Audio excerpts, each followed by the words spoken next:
마가복음 12장. 예수께서 그들에게 비유로 말씀하기 시작하셨다. 어떤 사람이 포도원을 일구어서 울타리를 치고 포도즙을 짜는 확을 파고 망대를 세웠다. 그리고 그것을 농부들에게 세로 주고 멀리 떠났다. 때가 되어서 주인은 농부들에게서 포도원 소출의 얼마를 받으려고 한 종을 농부들에게 보냈다. 그런데 그들은 그 종을 잡아서 때리고 빈손으로 돌려보냈다. 주인이 다시 다른 종을 농부들에게 보냈다. 그랬더니 그들은 그 종의 머리를 때리고 그를 능욕하였다. 주인이 또 다른 종을 농부들에게 보냈더니 그들은 그 종을 죽였다. 그래서 또 다른 종을 많이 보냈는데 덜어는 때리고 덜어는 죽였다. 이제 그 주인에게는 단 한 사람, 곧 사랑하는 아들이 남아 있었다. 마지막으로 그 아들을 그들에게 보내며 말하기를 그들이 내 아들이야 존중하겠지 하였다. 그러나 그 농부들은 서로 말하였다. 이 사람은 상속자다. 그를 죽여버리자. 그러면 유산은 우리의 차지가 될 것이다. 그러면서 그들은 그를 잡아서 죽이고 포도원 바깥에다가 내던졌다. 그러니 포도원 주인이 어떻게 하겠느냐? 그는 와서 농부들을 죽이고 포도원을 다른 사람들에게 줄 것이다. 너희는 성경에서 이런 말씀도 읽어보지 못하였느냐? 집을 짓는 사람이 버린 돌이 집 모퉁이의 머릿돌이 되었다. 이것은 주님께서 하신 일이요 우리 눈에는 놀랍게 보인다. 그들은 이 비유가 자기들을 겨냥하여 하신 말씀인 줄 알아차리고 예수를 잡으려고 하였다.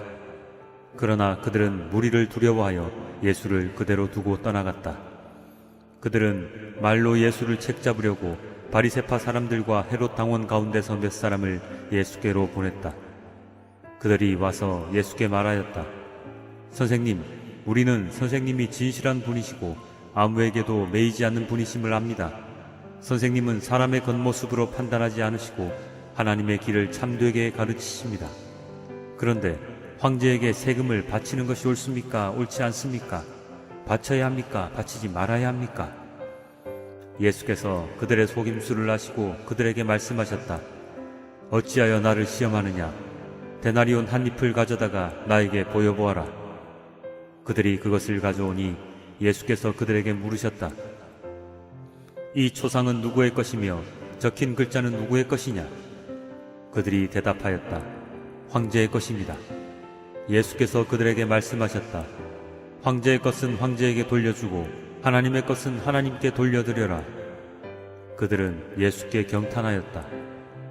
부활이 없다고 주장하는 사두개파 사람들이 예수께 와서 물었다. 선생님, 모세가 우리에게 써주기를 어떤 사람의 형이 자식이 없어 아내만 남겨두고 죽으면 그 동생이 그 형수를 맞아들여서 그의 형에게 대를 이을 자식을 낳아 주어야 한다 하였습니다. 형제가 7 있었습니다. 그런데 마지가 아내를 얻었는데 죽을 때에 자식을 남기지 못하였습니다. 그리하여 둘째가 그 형수를 맞아들였는데 그도 또한 자식을 남기지 못하고 죽고 셋째도 그러하였습니다. 7이 모두 자식을 두지 못하였습니다. 맨 마지막으로 그 여자도 죽었습니다. 그들이 살아날 부활 때에 그 여자는 그들 가운데 누구의 아내가 되겠습니까? 7이 모두 그 여자를 아내로 맞아들였으니 말입니다. 예수께서 그들에게 말씀하셨다. 너희는 성경도 모르고 하나님의 능력도 모르니까 잘못 생각하는 것이 아니냐? 사람이 죽은 사람들 가운데서 살아날 때에는 장가도 가지 않고 시집도 가지 않고 하늘에 있는 천사들과 같다. 죽은 사람들이 살아나는 일에 관해서는 모세의 책에 떨기나무 이야기가 나오는 대목에서 하나님께서 모세에게 어떻게 말씀하셨는지를 너희는 읽어보지 못하였느냐? 하나님께서는 모세에게 말씀하시기를 나는 아브라함의 하나님이요 이삭의 하나님이요 야곱의 하나님이다 하시지 않으셨느냐?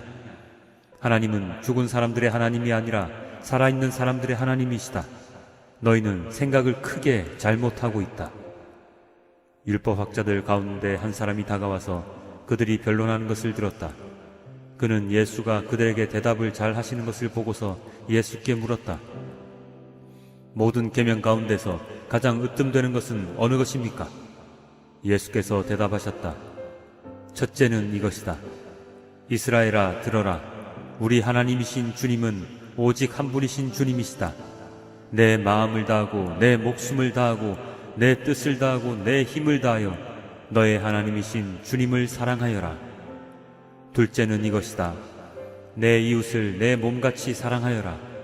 이 계명보다 더 큰 계명은 없다. 그러자 율법학자가 예수께 말하였다. 선생님, 옳은 말씀입니다. 하나님은 한 분이시요 그 밖에 다른 이는 없다고 하신 그 말씀은 옳습니다. 또 마음을 다하고 지혜를 다하고 힘을 다하여 하나님을 사랑하는 것과 이웃을 자기 몸같이 사랑하는 것이 모든 번제와 희생제보다 더 낫습니다. 예수께서는 그가 슬기롭게 대답하는 것을 보시고 그에게 말씀하셨다. 너는 하나님의 나라에서 멀리 있지 않다. 그 뒤에는 감히 예수께 더 묻는 사람이 없었다. 예수께서 성전에서 가르치실 때에 이렇게 말씀하셨다. 어찌하여 율법학자들은 그리스도가 다윗의 자손이라고 하느냐? 다윗이 성령의 감동을 받아서 친히 이렇게 말하였다.